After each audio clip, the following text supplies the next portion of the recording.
Mitra Pas FM, tiba saatnya kita ikuti bersama kajian Kitab Fikih Fathul Qorib bersama Ustadz Sutrisno LC MPD dari Pondok Pesantren Al Isti'anah, Plangitan, Pati. Selamat mengikuti. Assalamualaikum warahmatullahi wabarakatuh. Makin pas, makin pasti, Pas FM pasti. Bismillahirrahmanirrahim. Mitra Pas FM yang dirahmati Allah, pertama-tama segala puja dan pujian hanyalah milik Allah Subhanahu wa Ta'ala. Dan bersyukur karena sore kali ini kita masih diberikan nikmat hidayah, masih diberikan kesehatan, sehingga kita bisa bersua meskipun hanya lewat udara Mitra Pas dalam program kesayangan kita bersama, kajian Kitab Fikih, Kitab Fathul Qorib. Tak lupa juga sholawat ma'asalam kepada junjungan kita Nabi Allah Muhammad Sallallahu Alaihi Wasallam yang kita nantikan syafaatnya di hari kiamat nanti.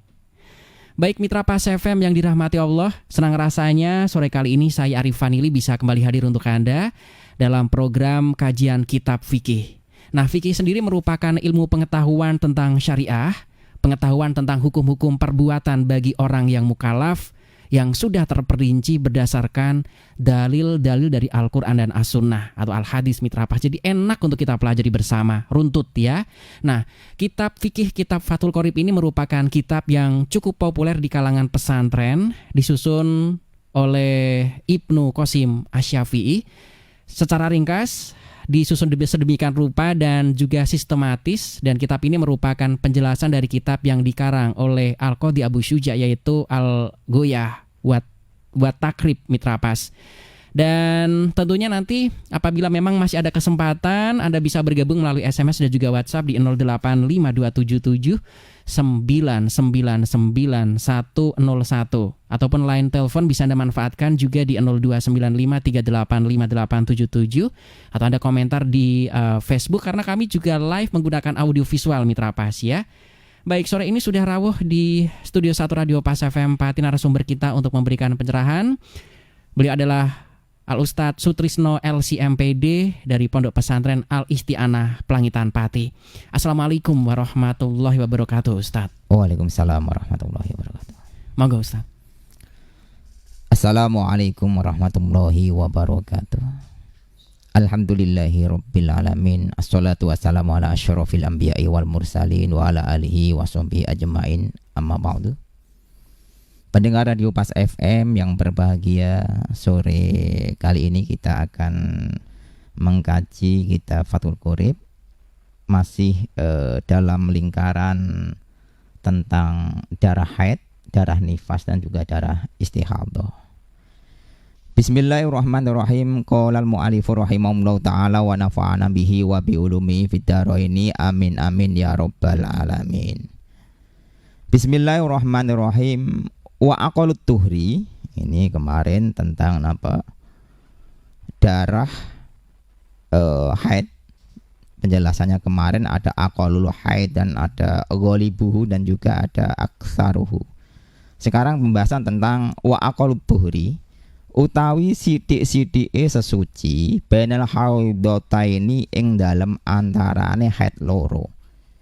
Aqalut tuhri al-fasili khamsata asyara iku ana 15 apane yauman dinane. Jadi kadar sidik-sidike suci di antara dua haid, dari haid yang pertama dengan haid yang kedua, ini kadar paling sedikit jeda ini harus ada 15 hari. Nah, sehingga ketika ada orang yang haid 1 bulan tanggal 1 sampai tanggal 5 ini keluar darah seumpamanya. Nah, setelah tanggal 5 ini nih kok berhenti. Tanggal 6 berhenti sampai tanggal 17. Ini sekedar contoh ya. Tanggal 6 sampai tanggal 17 ini sudah tidak keluar darah. Kemudian tanggal 18 keluar lagi seandainya. Tanggal 19 ini keluar. Terus sampai tanggal 27. Nah, setelah tanggal 27 ini berhenti lagi. Yang darah haid ini yang mana? Yang istihadah yang mana? Dan ini masuk kategori aqalut tuhrinya bagaimana? Nah, berarti kalau mulai tanggal 1 sampai tanggal 5 ini masuk darah haid apabila sudah mencapai berapa? Arba'ah wa ishrun saatan. Sudah mencapai 24 jam. Maka tanggal setunggal, tanggal 1 sampai tanggal 5 ini dinamakan darah haid. Terus tanggal 6 sampai tanggal 17 ini berhenti nggak keluar darah. Seandainya keluar darahnya tanggal 18 kok keluar darah lagi sampai tanggal berapa? 27.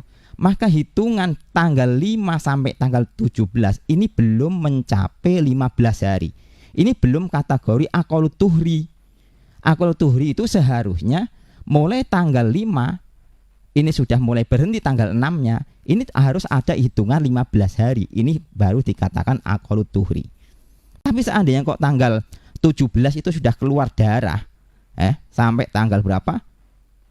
Sampai tanggal 27, hitungan mulai tanggal 6 ini harus dihitung 15 hari. Setelah 15 hari keluarnya hitungan darah ini baru dikatakan darah haid. Berarti ketika keluar darah masuk kategori lingkaran 15 hari itu dinamakan darah istihadah. Nah, berarti mulai tanggal 6 sampai tanggal 17 berhenti, tanggal 18 mulai keluar darah, ini bukan darah haid tapi masuknya darah istihadah.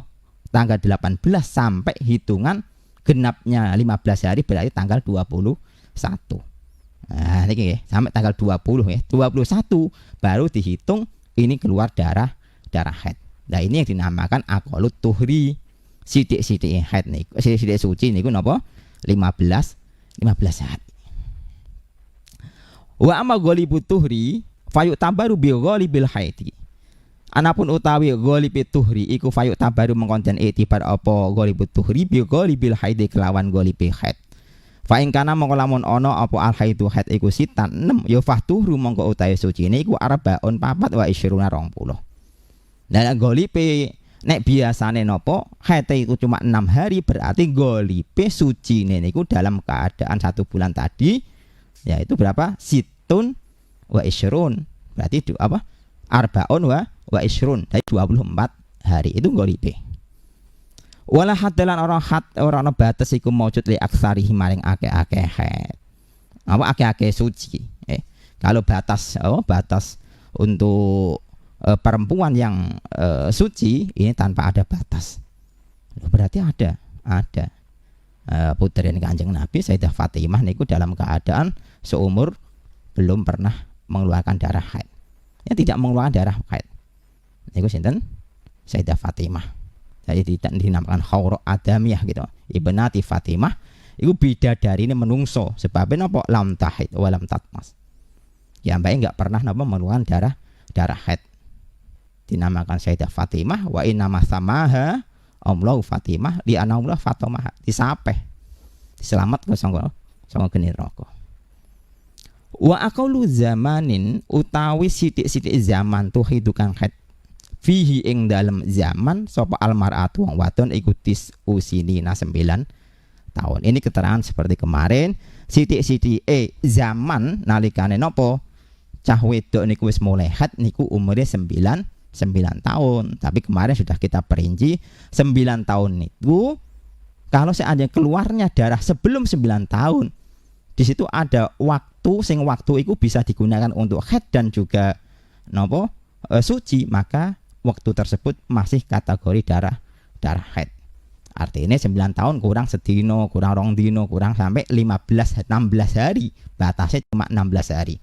Maka darah sing keluar dari seorang perempuan yang urung ono 9 tahun kurang sampai 15 hari kok keluar darah, maka darahnya itu masuk kategori darah haid. Tapi nek kurangi sampai kok 17 ke atas sampai 20 30 hari, maka itu dinamakan darah istihadah. Ngoten nggih. Wa aqul hamli utawi sithik-sithike hamil ngandung iku sitatu asyurin 6 bulan.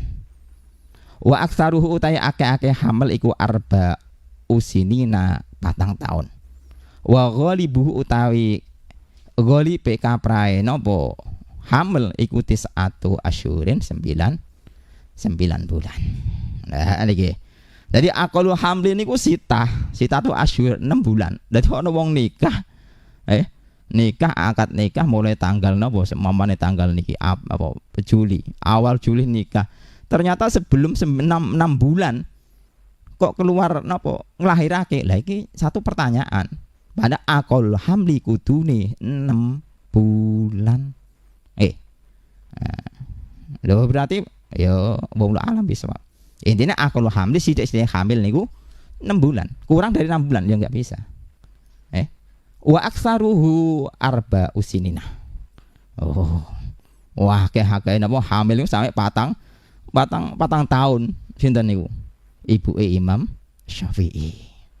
Imam Syafi'i dalam kandungan niku apa 4 tahun suwene pol. Lahir dadi imam madhab nggih. Nah iki. Wa ghalibu lalu lumrahe tis'atu asyurin 9 bulan. Wa yahrumulan haram bil haidi sebab haid wa nifasilan nifas apa samaniyatu asya'a walu pira-pira suwiji. Nah iki nggih. Napa? Diharamkan bagi orang yang haid maupun nifas. Kemarin keterangan nifas sudah kita jelaskan nifas ya. Lah bagi orang yang nopo yang haid, perempuan haid nifas dilarang melakukan apa? Samana itu asya. Pertama nopo as-sholatu sholat. Wa saumulan lan poso. Wa qiraatul Qur'an lan maca Al-Qur'an. Nah iki pembahasan tentang sholat kalian poso. Kenapa tiyang haid niku kok nalikane sholat dilarang dening Gusti Allah terus ora usah ngondoki, tapi nek poso ora napa dilarang poso tapi kedah napa ngondoki. Sebab napa nek salat niku dilakoni setiap hari ping gangsal ping 5. Tapi nek poso setahun sekali, lah iki wajib mengkondoki. Sing apa sing posone tapi salate sebenarnya masakoh nek ngondoki sakake wong meninggal ngondoki terus. Ngoten iki. Lah sing jadi pembahasan nah iki tambahan untuk napa bagi seorang perempuan ketika keluar darah haid semamane waktu asar mulai masuk mulai adzan asar mulai masuk dalam keadaan ijak suci, masuk setengah jam urung lakoni salat ternyata napa keluar darah haid. Lah seketika itu dilarang melakukan apa salat, tapi seorang perempuan sing sudah masuk waktunya salat kok ninggalno salat urung nglakoni salat wis ketekanan haid, berarti besok nalikane wis suci wajib ngondoki napa salat asar. Sebab empun masuk wektune asar urung nglakoni napa salat asar. Kewajibane pripun? Kewajibane mengko nek wis suci tetep wajib mengkondoki salat asar sing tinggalno. Nah ngoten nggih. Wa yahrumu bil haidi wa nifasi samanati asya as-sholati wa shaum wa qiraatul Qur'an lan maca Al-Qur'an. Maca Al-Qur'an nggih mboten asal dalam keadaan apa? Dalam keadaan haid. Qiraatul Qur'ani. Wa maskul mushafi lan demek mushaf. Sami mboten asal. Wa hamluhu lan gawa mushaf. Wa dukhulul masjidi lan mlebu masjid. Nah, jadi pertanyaan semamane napa ketika membaca Al-Qur'an itu kan enggak boleh. Tapi melafalkan beberapa ayat tapi diniati dengan ayat apa zikir, nah, itu berbeda. Karena niatnya niat zikir, tapi tidak memegang nggih, bukan hamluhu ya bukan masul mushafi, ora dipegang, ora napa nggawa. Melafalkan beberapa ayat tapi tujuannya untuk zikir. Lah niku mboten napa-napa angsal.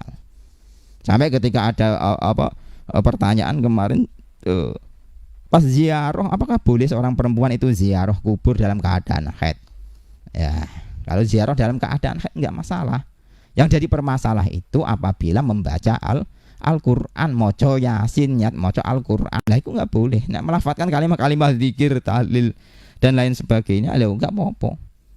Lungguh ning ngawur ngarepe makbarah napa makom-makom, mboten napa-napa. Wa maskul musahfi wa hamluhu wa dukhul masjidi. Lan mlebu napa masjid lil haidi. Lah niki pembahasan apa hamlul dukhul masjid niku mlebu ning jero masjid nggih. Mlebu ning jero masjid dalam artian di situ memang muksu bukan ubur nggih. bukan cuma sekedar lewat.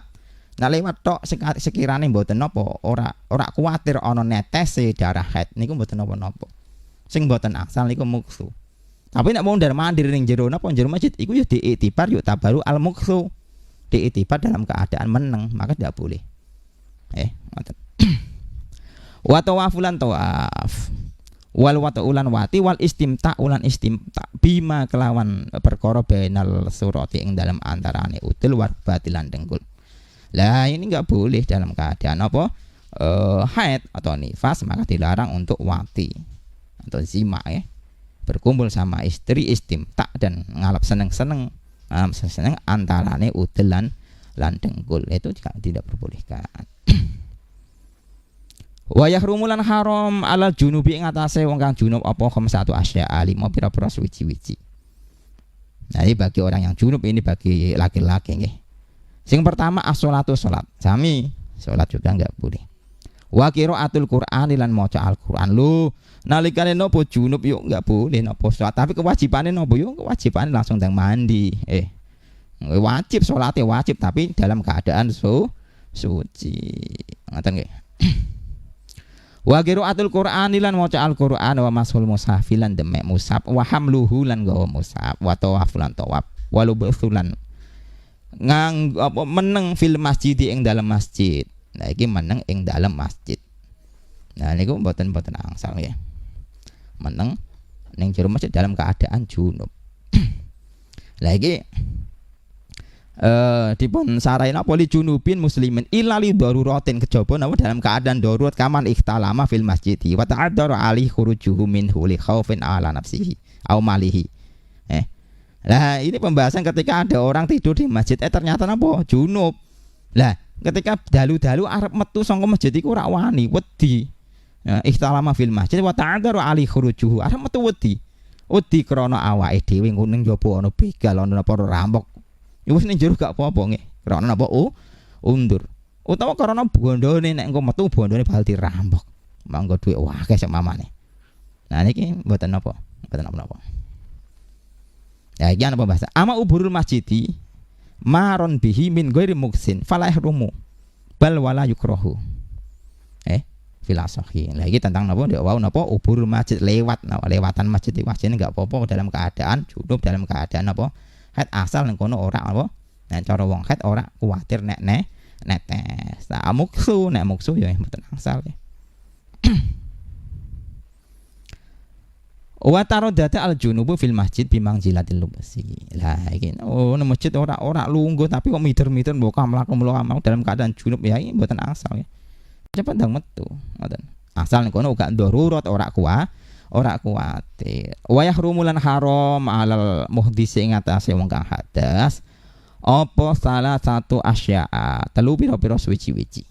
Nah, wong hadas dalam keadaan hadas ini ada 3 larangan yang tidak diperbolehkan. Yang pertama as-sholatu sholat, wa tawafu lan tawaf, wa mashul mushafil lan demek mushaf, waham luhu lan gawa mushaf dalam keadaan apa hadas. Tapi dilihat-lihat nggih, dalam keadaan hadas ngerti ana Al-Qur'an kok tiba ning ngisor awak dhewe pe hadas dalam keadaan ora suci terus gak wani njumuk, ampun luwih mulya napa njumuk Al-Qur'an yang mau dijumuk ditelah ning dhuwur sebab engko nek kuwatir kedaan sebab kena apa najis, kena kotoran lah diambil mboten napa-napa dalam keadaan darurat. Nah tapi terus nah wis dia dhuwur terus nggo dolanan apa dibuka-buka ing mboten ya ketah napa suci riyen. Nanti maskul musahim untuk hamluhu niku. Nah ini sekilas karena mengingat waktunya sedikit mepet maghribnya, Mas Ari bisa dilanjut dengan beberapa pertanyaan kalau masih ada waktunya. Terima kasih. Baik, Mitra Pas, untuk Anda yang ingin bergabung, Anda bisa kirim voice note Anda, suara Anda melalui WhatsApp. Boleh Mitra Pas ya, di 085277999101. Ataupun untuk yang sudah bergabung bisa melalui telepon di 0295385877, baik voice note ataupun teks bisa Anda kirim melalui SMS ataupun juga WhatsApp Mitra Pas. Kalau WhatsApp malah enak ya, Anda bisa kirim voice note Anda atau komentar di fanspage kami Radio Spasi Pas Spasi FM Spasi Pati Spasi 2 akan terus kami pantau. Yang sudah bergabung, Assalamualaikum warahmatullahi wabarakatuh, Ustadz. Waalaikumsalam warahmatullahi.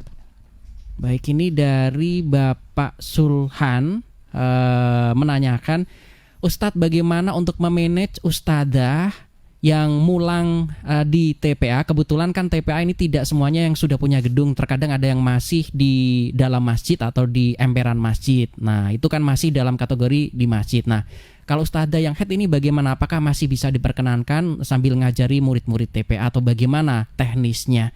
Mohon pencerahannya dari Pak Sulhan di Pati. Untuk ustazah yang mengajar di masjid, kita harus tahu ya kadar masjid yang memang dilarang dalam kita muksu, kita berdiam di situ, itu biasanya masjidnya yang masjid dalam, biasanya diwakafkan yang sudah dita'yin masjidnya itu masjid yang di dalam, maka tidak diperbolehkan untuk berdiam ketika dalam keadaan haid. Kalau di emperannya itu masih diperbolehkan karena itu bukan termasuk bagian dari masjid. Kecuali memang kalau sudah diwakafkan, dita'yin itu juga bagian dari masjid, maka tidak diperbolehkan. Sehingga ketika ketika ada orang masuk ke masjid niat tahiyatul masjid, itu bukan di emperannya tapi sudah masuk ke dalam masjid, maka diperbolehkan untuk tahiyatul masjid. Maka untuk pembahasan, untuk permasalahan ini untuk Pak Sulhan, ya usahakan kalau dalam keadaan haid jangan di dalamnya, tetap di luarnya, di emperannya nggak masalah. Nah, sehingga memang seharusnya bukan untuk TPQ pengajar-pengajar itu memang harus dibuatkan gedung sendiri.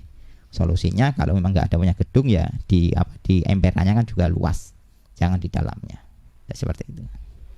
Baik, yang sudah bergabung kembali, Assalamualaikum warahmatullahi wabarakatuh, Ustadz. Waalaikumsalam.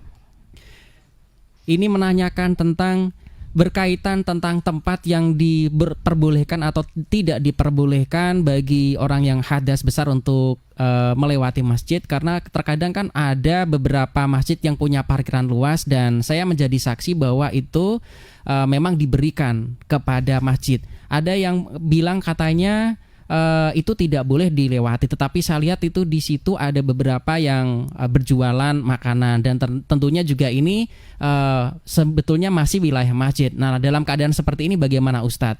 Kemudian saya juga mengamati ada beberapa tempat masjid yang saking membludaknya jamaah ketika sholat Jumat, ini juga ada yang tahiyatul masjid sampai masuk di parkiran-parkiran seperti itu. Apakah tahiyatul masjidnya ini keterima atau bagaimana? Mohon pencerahannya Ustadz. Dari 636, saya bacakan dari hamba Allah saja. Mohon pencerahannya Ustadz, monggo. Ya, ini masih sama dengan hukum yang awal, hukum yang asli, yaitu ketika diwakafkan yang memang ditakyin dari mudir wakifnya itu, dari yang dibuat masjid yang nantinya bisa dibuat iktikaf. Ini yang bagian mana? Karena kita tidak bisa secara menghukumi apakah ini semuanya masjid atau tidak.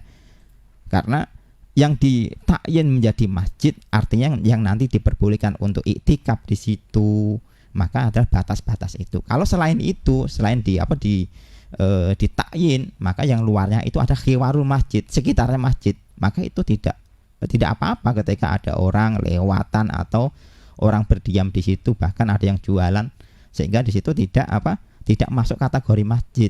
Ketika ada orang yang haid di situ juga nggak apa-apa. Nah, ketika permasalahan uburul masjid ini zaman Nabi itu masjidnya tidak berbentuk bangunan ya, tidak berbentuk bangunan, sehingga ini masjidnya lapang, ya, tanah masih tanah pasir yang seperti itu. Nah, itu jalanan orang mau menuju pasar, sehingga sahabat tanya, lu bagaimana Kanjeng Nabi kalau ada orang haid lewat ini? Nggak apa-apa, yang penting di situ tidak al-mukthu, tidak berdiam di situ, sekadar hanya lewat saja, tapi jangan sampai ada sesuatu yang menetes. Kalau khawatir menetes, maka lewat pun tidak dibolehkan. Nah, kalau kita lihat sekarang sudah ada penahan haid itu septek dan itu sejenisnya, itu kan sudah bisa menahan sekiranya tidak menetes, maka tidak apa-apa kalau hanya sekedar lewat, bukan taruh dada mundar mandir di situ, itu seperti itu Mas Ari. Oke, kalau niat tadi sholat tahiyatul masjid kalau Jumatan bagaimana Ustaz? Kalau niat tahiyatul masjid sama seperti tahiyatul masjid ini harus sebenarnya harus ketika masuk dalam masjid ya. Kalau di luar masjid itu bukan bagian dari masjid. Bagaimana kalau kita tahiyat? Kalau tahiyatnya kita tidak di dalam masjid. Itu. Oke, nggak kebagian tahiyatul masjid ini berarti. Makanya kalau Jumatan cepet-cepetan ya Ustadz biar bisa masuk ini masjid. Oke, kemudian yang sudah masuk dari Bunda Aida. Assalamualaikum warahmatullahi wabarakatuh, Ustadz. Waalaikumsalam.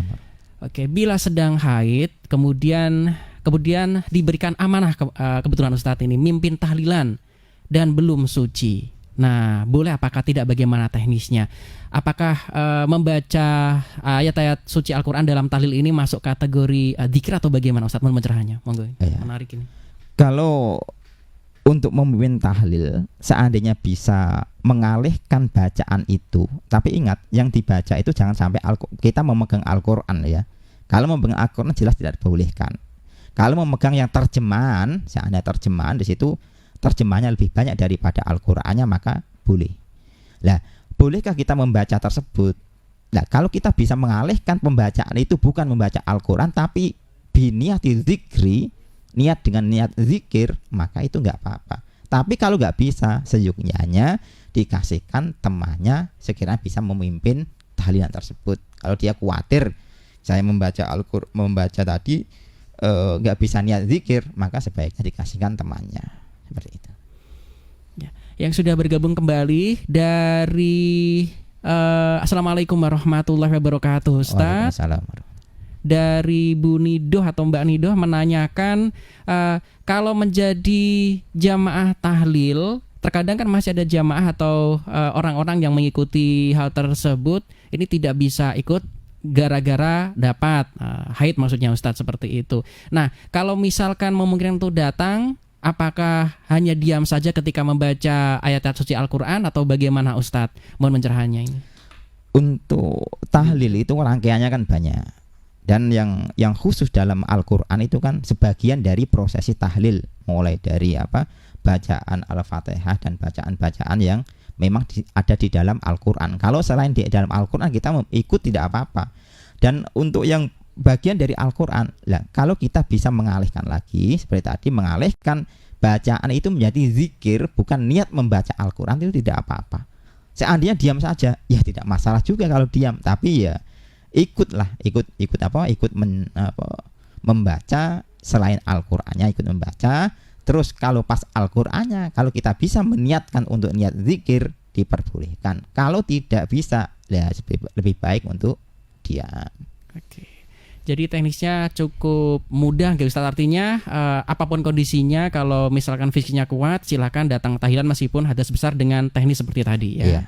Oke, jadi nggak usah izin Mitra Pas ketika Anda punya hadas besar, maksudnya haid, silakan datang saja ikuti tahlilan. Tetapi ada beberapa hal yang tadi sudah disampaikan oleh Ustadz, mohon diindahkan yang seperti itu untuk bisa mengkonversi membaca Al-Quran menjadi zikir.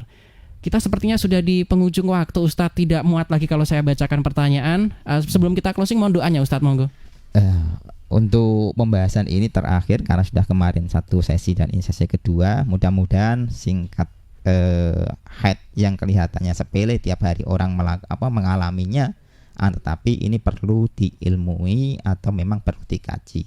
Mudah-mudahan dengan kajian ini menjadikan berkah manfaat fitini wad dunya wal akhirah. Ihdinas siratal mustaqim. Assalamualaikum warahmatullahi wabarakatuh. Waalaikumsalam warahmatullahi wabarakatuh. Mitra Pas, mohon maaf karena maghribnya ini waktunya makin cepat, jadi mungkin untuk interaktifnya kami sangat batasi. Terima kasih untuk kebersamaan Anda. Mohon maaf apabila ada hal yang kurang berkenan karena kesempurnaan ini mutlak hanyalah milik Allah Subhanahu wa Ta'ala. Segala kesalahan datangnya dari kami sebagai makhluk yang memang diciptakan serba kurang. Saya Arif Vanili beserta kerabat kerja Radio Pas FM Pati pamit. Informasi Pas FM pasti. Wassalamualaikum warahmatullahi wabarakatuh. Mitra Pas FM, baru saja kita ikuti bersama kajian kitab fikih Fathul Qorib bersama Ustadz Sutrisno LC MPD dari Pondok Pesantren Al Isti'anah, Pelangitan Pati. Sampai jumpa dalam program kajian kitab berikutnya.